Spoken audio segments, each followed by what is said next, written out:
नमस्कार मित्रांनो, मध्यमवर्गीय ते शेतकरी या 5 मोठ्या घोषणांनी सर्वसामान्यांचे नशीब पालटणार. तुमच्या सर्वांचं स्वागत आहे शेतकरी मित्रांनो आपल्या माझी माहिती या यूट्यूब चॅनलवर. आणि शेतकरी बांधवांसाठी, राज्यातील सामान्य नागरिकांसाठी अत्यंत महत्त्वपूर्ण आजचा व्हिडिओ ठरणार आहे. कारण मित्रांनो 1 फेब्रुवारी म्हणजेच आज अर्थसंकल्प सादर होत आहे. आणि या अर्थसंकल्पामध्ये राज्यातील शेतकऱ्यांसाठी, देशभरातील शेतकऱ्यांसाठी, सामान्य नागरिकांसाठी, मध्यमवर्गीयांसाठी, विद्यार्थ्यांसाठी कशा प्रकारचं नियोजन या बजेटमध्ये आता सादर केला जाणार आहे, कशा प्रकारे या सर्वांना फायदा होणार आहे, या संदर्भातले कोणकोणते निर्णय आता सरकारने घेतलेले आहेत, संपूर्ण माहिती या व्हिडिओच्या माध्यमातून समजून घेण्याचा प्रयत्न करणार आहोत. व्हिडिओ फक्त तुम्ही शेवटपर्यंत बघा. आणि आपल्या माझी माहिती या यूट्यूब चॅनलवर तुम्ही पहिल्यांदाच आले असणार तर चॅनलला सबस्क्राईब करून नक्कीच ठेवा. कारण तुम्हाला असेच महत्त्वपूर्ण व्हिडिओ या चॅनलच्या माध्यमातून रोज पाहायला मिळणार आहे.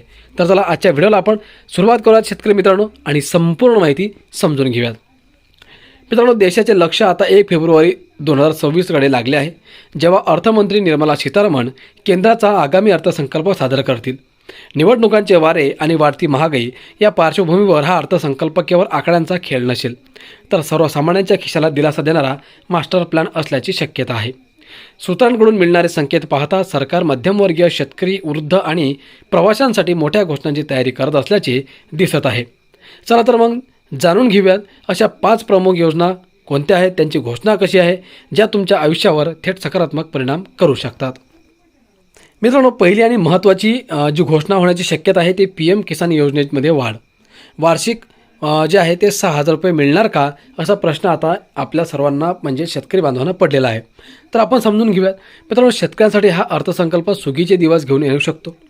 प्रधानमंत्री किसान सन्मान निधी योजनेअंतर्गत मिळणारी वार्षिक 6,000 रुपयांची रक्कम आता 9,000 रुपयांपर्यंत वाढण्याची शक्यता आहे.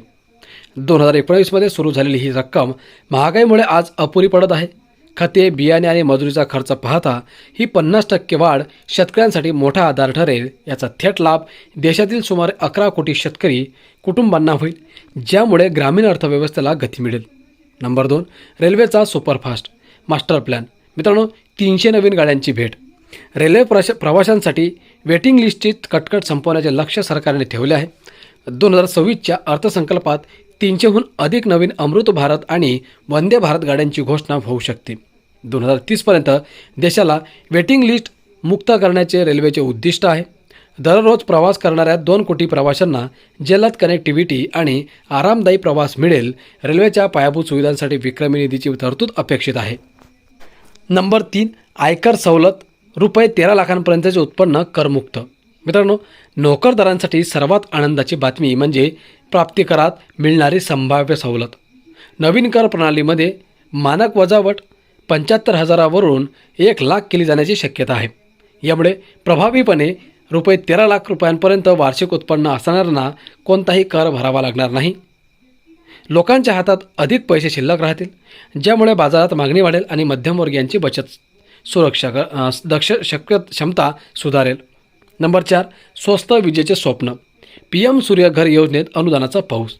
मित्रांनो, ऊर्जा क्षेत्रात स्वावलंबी होण्यासाठी सरकार पंतप्रधान सूर्यघर योजनेला अधिक बळ देणार आहे. सौर पॅनल बनवण्यासाठी मिळणारे अनुदान वाढवण्याचे संकेत आहेत. अनुदानात वाढ. 2 किलोवॅटपर्यंतच्या सोलर सिस्टमवर प्रति किलोवॅट 30,000 ऐवजी 40,000 रुपये अनुदान मिळू शकते. याचा फायदा काय आहे, तर 2 किलोवॅटच्या सिस्टमवर थेट 20,000 रुपयांची अतिरिक्त बचत होईल. यामुळे वीज बिल तर शून्य होईलच, पण जास्तीची वीज सरकारला विकून उत्पन्नही मिळवता येईल. आणि नंबर 5, आयुष्यमान भारतचा विस्तार. 60 वर्षावरील ज्येष्ठांना मोफत उपचार. मित्रांनो, आरोग्य विम्याचा वाढता खर्च पाहता सरकार आयुष्यमान भारत योजनेची व्याप्ती वाढवण्याच्या तयारीत आहे. आता 70 वर्षांऐवजी 60 वर्षांवरील सर्व वृद्धांना या योजनेचा लाभ दिला जाऊ शकतो. मर्यादा वाढ. मोफत उपचारांची वार्षिक मर्यादा सध्याच्या रुपये 5 लाखांवरून वाढवली जाण्याची शक्यता आहे. याचा फायदा काय होईल, तर ज्या ज्येष्ठ नागरिकांकडे खाजगी विमा नाही त्यांना गंभीर आजारांच्या वेळी कोणाकडेही हात पसरवण्याची गरज भासणार नाही. सामान्य माणसासाठी काय आहे याचं अर्थसंकल्पात, तर मित्रांनो बघा, एकंदरीत पाहता 2026चा अर्थसंकल्प हा लोकस्नेही असण्यावरच भर देण्यात असेल. कर सवलतीतून मध्यम वर्गाला आनंद, PM किसानमधून शेतकऱ्यांना बळ, सौर ऊर्जेतून स्वस्त वीज आणि आरोग्य योजनेतून वृद्धांना सुरक्षा देण्याचा सरकारचा हा प्रयत्न गेम चेंजर ठरू शकतो.